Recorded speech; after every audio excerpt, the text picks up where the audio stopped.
In this video, we'll review the match grip we used in basic drumming and go over specific concerns and modifications we need to make for rudimental drumming.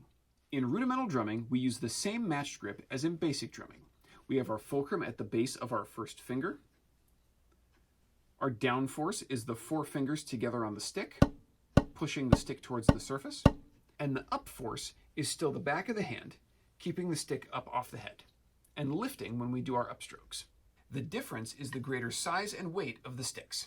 If this is the first time you're doing any rudimental drumming, you're going to notice that you fatigue more easily with this size of stick. Rudimental drumming generally is considered more athletic than most other forms of drumming, at least when you first get started before you've had a chance to physically adapt to it.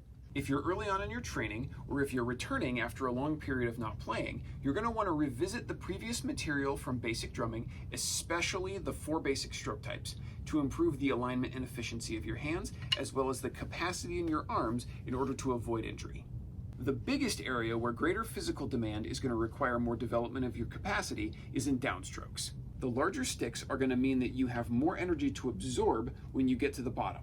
Of course, we're still going to be seeking our slowest stroke speed, but that's not going to be enough sometimes. So what we're going to be looking for is the wobble at the bottom of our downstroke. So if I'm playing full strokes in transition, you can see a little bit of a wobble at the bottom of those strokes. But when I stop, the stick is still flat and low and ready to continue in taps.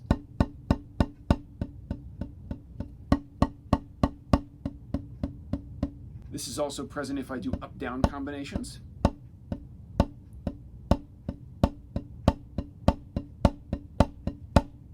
But the stick is always under control at the bottom and ready for whatever's coming next. If you see more of a wobble than that, something that would prevent you from successfully continuing, that's where you need to build your capacity to absorb that downstroke more. A great example of that would be something like this, where I'm not absorbing those downstrokes, and so my sticks are ending up randomly in this place somewhere instead of this, where they're down low and flat to the surface, ready for whatever comes next. An example I like to use is to have people stand on one leg and put their opposite foot up on their knee. The longer you stand like this, the more you'll notice that although there's large muscles in your legs that are holding you up, there are a lot of smaller muscles for balance and stabilization, and they start to fire on either side of your leg, causing your foot to sort of wobble around like this. Your arm is actually designed in very much the same way, in the sense that there are large muscles that make the stick go up and down on the top and bottom of your forearm, but there are also smaller muscles for balance and stabilization that are activated on each finger.